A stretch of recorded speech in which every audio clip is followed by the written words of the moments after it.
everybody, this is GGB. Today we're going to be getting into another game that's happening on this Thursday window. At 6 o'clock, we got Ohio, who went 11-3 last year. Toronto Rutgers, who went 7-6. Rutgers favored by 14 points. On the Big Ten Network, Parker Navarro for the Bobcats went 195 at 295, thrown for 2,423 yards last year, 13 touchdowns, 11 interceptions. Anthony Tyus, the third, had 237 carries for 1,215 yards and 9 touchdowns. Coleman Owen had 78 catches for 1,245 yards and 8 touchdowns. Ethan Kaliakmanis went 213 to 395, threw for 2,696 yards, 19 touchdowns, 7 interceptions. Kyle Monangai had 256 carries for 1,279 yards, 13 touchdowns. And Dymere Miller had 59 catches for 757 yards and 4 touchdowns. The only two players returning for this game is the two quarterbacks, Navarro and Kaliakmanis, come back for the Bobcats and the Scarlet Knights, respectively. Rutgers is 2-1 against the Bobcats all time. That's 2 games against Rutgers. Last 2 games went to Rutgers in 2006 and 2011. Last Ohio win was in 1937, so it's been a hot second, and there's been no one-possession games in this series. This game's really interesting to me, because if you're going to be talking about group of 5 contenders, right, there's really going to come down to, again, you're looking at 5 conferences again, so there's a lot of options.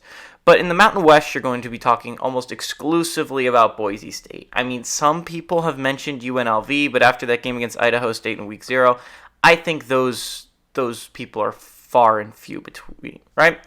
If you talk about the American, there's plenty of options there. You could talk about Navy, that's my darling to talk about. You could talk about Army. You could talk about Memphis. All these, you could talk about Tulane. All these are reasonable expectations about who could be like a contender. In Conference USA, I think there's 1 or 2 options. Just depending on how easy the conference is, I could easily see Western Kentucky skating through it pretty easily. It just depends on how their out-of-conference goes against Toledo and LSU, that I think could determine a lot. And then you're going to talk about, again, you could talk about the Sun Belt and James Madison. There's a lot of teams there. But if you're going to talk about the MAC, I think the MAC really comes down to 3 different teams. Maybe 4 if you really stretch it, and we'll talk about the 4th a little bit later. But if you're talking about the 3 best teams, 3 teams that have been consistently atop of the MAC, it's Ohio, Miami of Ohio, and Toledo. Those 3 teams run the MAC.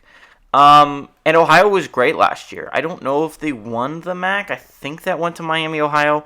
But Ohio was a phenomenal football team last year. Again, 11-3, you don't get that accidentally. That was a crazy great season for the Bobcats.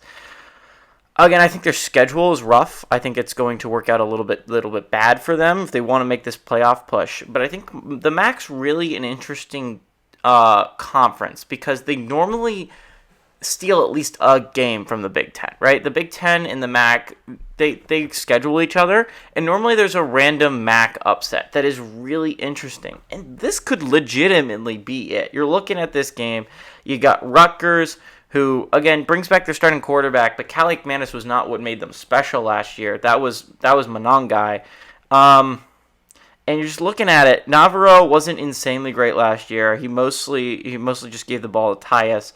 But Navarro can take care of the football. Actually, he can't. 11 interceptions.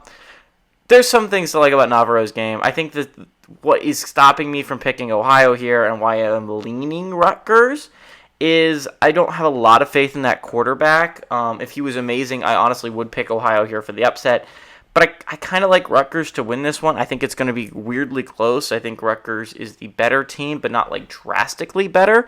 And so give me the Bobcats to cover, but I like the Scarlet Knights to win outright here.